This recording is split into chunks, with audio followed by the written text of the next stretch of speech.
Thank you, Mike. Appreciate it very much. Good afternoon. Oh, no. You can do a heck of a lot better than that. Good afternoon. I want to thank you all for coming out and celebrating being an American and being in the great state of Delaware. So give yourselves a round of applause. Come on, let's hear it. Let's hear it. It's all right. I have two roles today. One is to talk a little bit about small business in Delaware and the impact of the current governmental policies on small businesses, as well as to introduce the next speaker. But first, let me give you a little personal background on Charlie Copeland. My mother's maiden name and my middle name is Lovering. And the Loverings first came to this country back in the mid-1600s. But I'm going to move forward a little bit in time from there, to the evening of December 16th, 1773, when at the age of 14, as an apprenticed tallow chandler, which is actually a fat salesman, Joseph Lovering, a fourth great-grandfather of mine, was the youngest participant in the Boston Tea Party.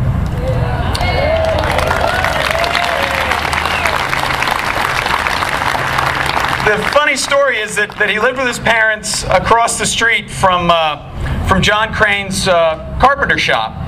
And as a 14-year-old curious young man, he held the lantern while 15 men disguised themselves prior to their journey down to Griffin's Wharf, where he then participated as well. And he got home after 9 o'clock.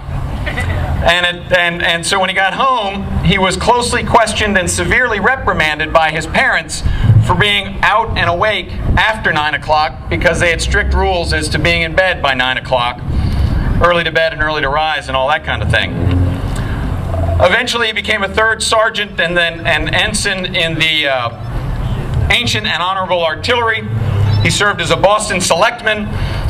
He sold soap and starch and hair powder at 49th and State Street, and had a manufactory at South Bennett Street, and he died eventually on the corner of Washington Street.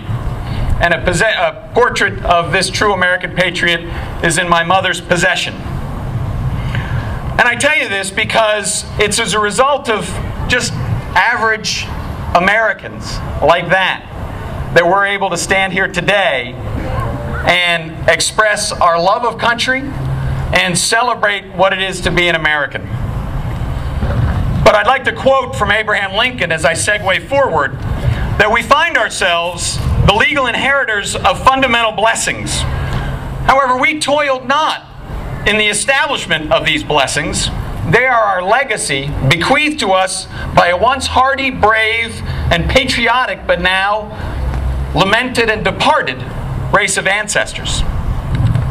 Our task is to transmit these blessings unprofaned, undecayed, and untorn to the latest generation. Joseph Lovering spent his life as a small business person, following his own American dream and path, which led inexorably here today. He fought for the liberties that we're speaking for today. And as a small business person, he didn't face what we face today as small business owners.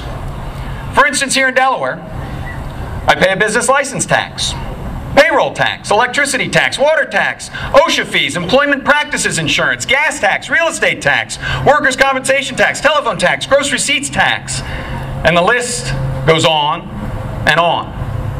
And that doesn't include the mandated forms and paperwork that you've got to fill out, that if you don't, you're then subject to more fines and fees.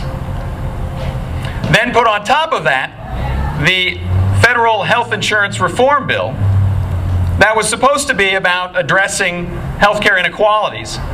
Fewer than 30 pages out of 2,400 actually directly speak to business-related insurance. Not that we won't be thrown into the other 2,370 pages.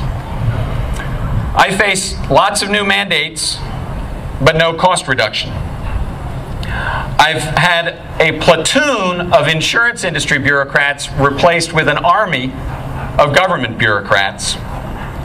The key group in that is actually the Internal Revenue Service. That's right, you heard that right.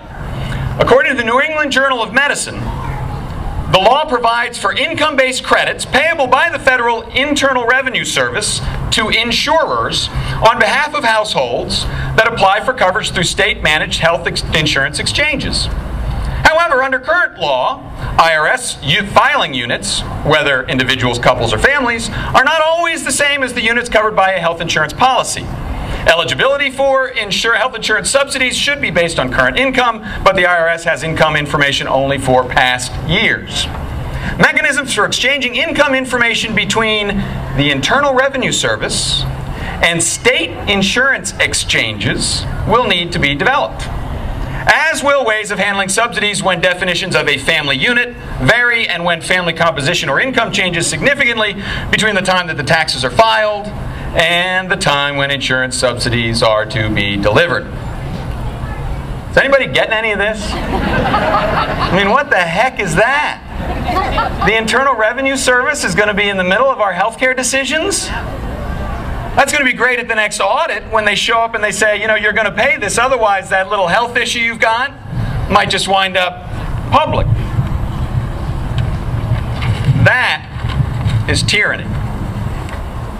What is a small business owner going to do? A small business owner is going to go for the lowest cost option. And I can tell you right now, when the government subsidizes something, it is by default the lowest cost direct option.